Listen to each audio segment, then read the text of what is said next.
എല്ലാ മാന്യ പ്രേക്ഷകർക്കും മല്ലു സ്റ്റോറിയിലേക്ക് സ്വാഗതം. ചരിത്രത്തിന്റെ താളുകളിൽ ചോര കൊണ്ടും കണ്ണീരുകൊണ്ടും എഴുതപ്പെട്ട അനേകം അധ്യായങ്ങളുണ്ട്. അതിലൊന്നാണ് 1990കളിൽ ലോകത്തെ വിറപ്പിച്ച കുവൈറ്റ് ഇറാഖ് യുദ്ധം.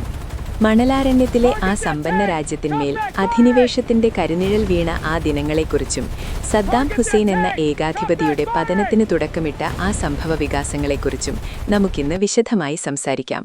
1980കളിൽ ഇറാഖും ഇറാനും തമ്മിൽ 8 വർഷം നീണ്ടുനിന്ന കടുത്ത യുദ്ധം അവസാനിച്ച കാലമായിരുന്നു അത്. ആ യുദ്ധം ഇറാഖിനെ സാമ്പത്തികമായി തകർത്തുകളഞ്ഞിരുന്നു. യുദ്ധാവശ്യങ്ങൾക്കായി കുവൈറ്റിൽ നിന്നും സൗദി അറേബ്യയിൽ നിന്നും ഇറാഖ് വൻതോതിൽ പണം കടം വാങ്ങിയിരുന്നു. ഏകദേശം $14 ബില്യൺ കുവൈറ്റിനു മാത്രം ഇറാഖ് നൽകാനുണ്ടായിരുന്നു. എന്നാൽ യുദ്ധം കഴിഞ്ഞപ്പോൾ ഈ കടം വീട്ടാൻ സദ്ദാം ഹുസൈൻ തയ്യാറായില്ല. ഇറാനെതിരെയുള്ള യുദ്ധത്തിൽ താൻ അറബ് ലോകത്തെ മുഴുവൻ സംരക്ഷിക്കുകയായിരുന്നു എന്നും അതിനാൽ ഈ കടം കുവൈറ്റ് എഴുതിത്തള്ളണമെന്നും സദ്ദാം വാദിച്ചു. എന്നാൽ കുവൈറ്റ് ഇതിനു വഴങ്ങിയില്ല. ഇതിനിടയിലാണ് എണ്ണ ഉൽപ്പാദനത്തെ ചൊല്ലി തർക്കമുടലെടുക്കുന്നത്. കുവൈറ്റ് നിശ്ചിത അളവിലും കൂടുതൽ എണ്ണ ഉൽപ്പാദിപ്പിക്കുന്നുണ്ടെന്നും ഇത് അന്താരാഷ്ട്ര വിപണിയിൽ എണ്ണവില കുറയാൻ കാരണമാകുന്നുവെന്നും ഇറാഖ് ആരോപിച്ചു. ഇറാഖിന്റെ സമ്പദ്വ്യവസ്ഥയെ തകർക്കാനുള്ള ഗൂഢാലോചനയാണിതെന്ന് സദ്ദാം വിശ്വസിച്ചു. ഇതിനു പുറമെ ഇറാഖിന്റെ അതിർത്തിയിലുള്ള റുമൈല എണ്ണപ്പാടത്ത് നിന്ന് കുവൈറ്റ് ചരിഞ്ഞ തുരങ്കങ്ങളിലൂടെ എണ്ണ മോഷ്ടിക്കുന്നു എന്ന ഗുരുതരമായ ആരോപണവും സദ്ദാം ഉന്നയിച്ചു. ഈ ആരോപണങ്ങളെല്ലാം കുവൈറ്റ് നിഷേധിച്ചെങ്കിലും സദ്ദാമിന്റെ ഉള്ളിൽ മറ്റൊരു പദ്ധതി ഒരുങ്ങുന്നുണ്ടായിരുന്നു. 1990 ഓഗസ്റ്റ് 2 അർദ്ധരാത്രി പിന്നിട്ട സമയം. കുവൈറ്റ് നഗരം ശാന്തമായി ഉറങ്ങുകയായിരുന്നു. പെട്ടെന്നാണ് ആ നിശബ്ദതയെ ഭേദിച്ചുകൊണ്ട് യുദ്ധവിമാനങ്ങളുടെ എരുമ്പലും ടാങ്കുകളുടെ ഗർജനവും കേട്ടുതുടങ്ങിയത്. ഇറാഖിന്റെ 1 ലക്ഷത്തോളം വരുന്ന സൈനികർ കുവൈറ്റ് അതിർത്തി കടന്ന് ഇരച്ചുകയറി. ആധുനിക ആയുധങ്ങളുമായി എത്തിയ ഇറാഖി സൈന്യത്തിനു മുന്നിൽ കുവൈറ്റിന്റെ ചെറിയ പ്രതിരോധ നിരയ്ക്ക് അധികനേരം പിടിച്ചു നിൽക്കാനായില്ല. കൊട്ടാരത്തിനു നേരെ ആക്രമണമുണ്ടായതോടെ കുവൈറ്റ് അമീർ ഷെയ്ഖ് ജാബർ അൽ അഹ്മദ് അൽ സബാഹ് സൗദി അറേബ്യയിലേക്ക് പലായനം ചെയ്തു. വെറും 12 മണിക്കൂറിനുള്ളിൽ കുവൈറ്റ് നഗരം പൂർണ്ണമായും ഇറാഖിന്റെ നിയന്ത്രണത്തിലായി. ലോകം ഞെട്ടലോടെയാണ് ഈ വാർത്ത കേട്ടത്. ഇറാഖ് കുവൈറ്റിനെ തങ്ങളുടെ 19ാമത്തെ പ്രവിശ്യയായി പ്രഖ്യാപിച്ചു. കുവൈറ്റ് എന്ന രാജ്യം ഭൂപടത്തിൽ നിന്ന് തന്നെ ഇല്ലാതാക്കാനായിരുന്നു സദ്ദാമിന്റെ നീക്കം. ഈ സമയത്ത് കുവൈറ്റിൽ ലക്ഷക്കണക്കിന് വിദേശികൾ ജോലി ചെയ്തുണ്ടായിരുന്നു, പ്രത്യേകിച്ച് മലയാളികൾ ഉൾപ്പെടെയുള്ള ഇന്ത്യക്കാർ. അവരുടെ ജീവിതം പെട്ടെന്ന് ഇരുളടഞ്ഞു. ബാങ്കുകൾ അടച്ചു, കടകൾ കൊള്ളയടിക്കപ്പെട്ടു. എവിടെയും തോക്കേന്തിയ ഇറാഖി സൈനികർ മാത്രം. വാർത്താവിനിമയ സംവിധാനങ്ങൾ തകർന്നതോടെ നാട്ടിലുള്ള ബന്ധുക്കളുമായി ബന്ധപ്പെടാൻ പോലും അവർക്ക് കഴിഞ്ഞില്ല. ഭക്ഷണത്തിനും വെള്ളത്തിനുമായി അവരലഞ്ഞു. ആ ദിവസങ്ങളിൽ കുവൈറ്റിലെ തിരുമതിലിൽ കണ്ട കാഴ്ചകൾ ഭീകരമായിരുന്നു. പലരും തങ്ങളുടെ സമ്പാദ്യമെല്ലാം ഉപേക്ഷിച്ച് ജീവനും കൊണ്ട മരുഭൂമിയിലൂടെ ജോർദാൻ അതിർത്തിയിലേക്ക് പലായനം ചെയ്തു. ചരിത്രത്തിലെ ഏറ്റവും വലിയ സിവിൽ ഒഴിപ്പിക്കലുകളിലൊന്നാണ് അന്ന് ഇന്ത്യ നടത്തിയത്. അന്താരാഷ്ട്ര സമൂഹം ഈ അധിനിവേശത്തെ ശക്തമായി അപലപിച്ചു. ഐക്യരാഷ്ട്രസഭ ഇറാഖിന്മേൽ കടുത്ത സാമ്പത്തിക ഉപരോധമേർപ്പെടുത്തി. നവംബർ മാസത്തിൽ UN സെക്യൂരിറ്റി കൗൺസിൽ ഒരു അന്ത്യശാസനം നൽകി.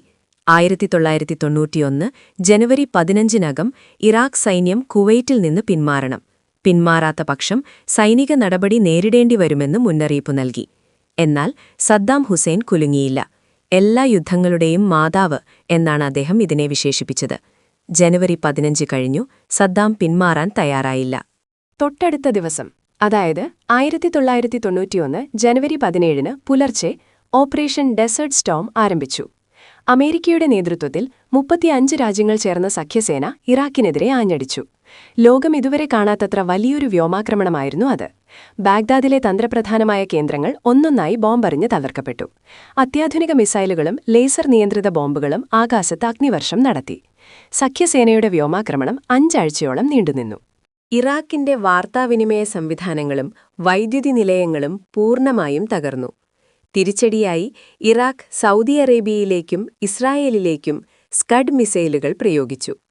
യുദ്ധത്തിൽ നേരിട്ട് പങ്കെടുക്കാതിരുന്ന ഇസ്രായേലിനെ പ്രകോപിപ്പിച്ച് അറബ് രാജ്യങ്ങളെ സഖ്യത്തിൽ നിന്ന് മാറ്റാനായിരുന്നു സദ്ദാമിന്റെ ശ്രമം. എന്നാൽ അമേരിക്കയുടെ ഇടപെടലിൽ ആ നീക്കം പരാജയപ്പെട്ടു. ഫെബ്രുവരി 24 സഖ്യസേന കരയുദ്ധം ആരംഭിച്ചു. അത് വെറും 100 മണിക്കൂർ മാത്രമേ നീണ്ടുനിന്നുള്ളൂ. ഇറാഖി സൈന്യം ആത്മവീര്യം തകർന്ന് പിന്തിരിഞ്ഞോടി. എന്നാൽ പിന്മാറുന്നതിനിടയിൽ സദ്ദാമിന്റെ സൈന്യം കുവൈറ്റിലെ 600-ലധികം എണ്ണക്കിണറുകൾക്ക് തീവച്ചു. കുവൈറ്റിന്റെ ആകാശം മാസങ്ങളോളം കറുത്ത പുകയാൽ മൂടിക്കിടന്നു. അതൊരു വലിയ പരിസ്ഥിതി ദുരന്തമായിരുന്നു. കറുത്ത മഴ പെയ്തു, പക്ഷികളും മൃഗങ്ങളും എണ്ണയിൽ മുങ്ങിച്ചത്തു. ആ കാഴ്ചകൾ ലോകത്തെ വേദനിപ്പിച്ചു. ഒടുവിൽ ഫെബ്രുവരി 28-ന് യുദ്ധം അവസാനിച്ചു. കുവൈറ്റ് സ്വതന്ത്രമായി. സദ്ദാം ഹുസൈൻ കുവൈറ്റ് ജനതയ്ക്ക് അവരുടെ രാജ്യം തിരിച്ചുകിട്ടിയെങ്കിലും ആ നാട് അക്ഷരാർത്ഥത്തിൽ തകർന്നുപോയിരുന്നു. എണ്ണക്കിണറുകളിലെ തീ അണയ്ക്കാൻ മാസങ്ങളെടുത്തു. കോടിക്കണക്കിന് രൂപയുടെ നാശനഷ്ടങ്ങളാണ് ആ ചെറിയ രാജ്യം നേരിട്ടത്.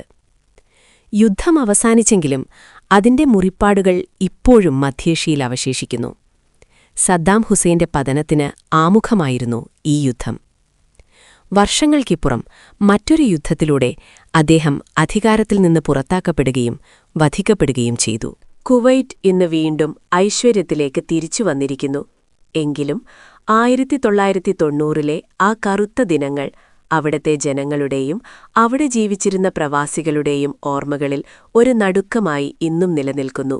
അധികാരമോഹവും അത്യാഗ്രഹവും ഒരു ജനതയെ എങ്ങനെ ദുരിതത്തിലാഴ്ത്തും എന്നതിന്റെ വലിയൊരു പാഠമാണ് കുവൈറ്റ് ഇറാഖ് യുദ്ധം. സമാധാനത്തിന്റെ വില എത്രത്തോളമാണെന്ന് ഈ കഥ നമ്മെ ഓർമ്മിപ്പിക്കുന്നു. ഈ കഥ നിങ്ങൾക്ക് ഇഷ്ടപ്പെട്ടുവെന്ന് കരുതുന്നു. ചരിത്രത്തിലെ ഇതുപോലുള്ള കൂടുതൽ വിജ്ഞാനപ്രദവും ഹൃദയസ്പർശിയായതുമായ കഥകൾക്കായി ഞങ്ങളുടെ ഈ ചാനൽ സബ്സ്ക്രൈബ് ചെയ്യാൻ മറക്കരുത്. പുതിയ വീഡിയോകൾ അപ്പോൾ തന്നെ ലഭിക്കുന്നതിനായി ബെൽ ബട്ടൺ കൂടി അമർത്തുക. നിങ്ങളുടെ വിലയേറിയ അഭിപ്രായങ്ങളും നിർദ്ദേശങ്ങളും താഴെ കമന്റ് ബോക്സിൽ രേഖപ്പെടുത്തുമല്ലോ. മറ്റൊരു നല്ല വീഡിയോയുമായി നമുക്ക് വീണ്ടും കാണാം. നന്ദി, നമസ്കാരം.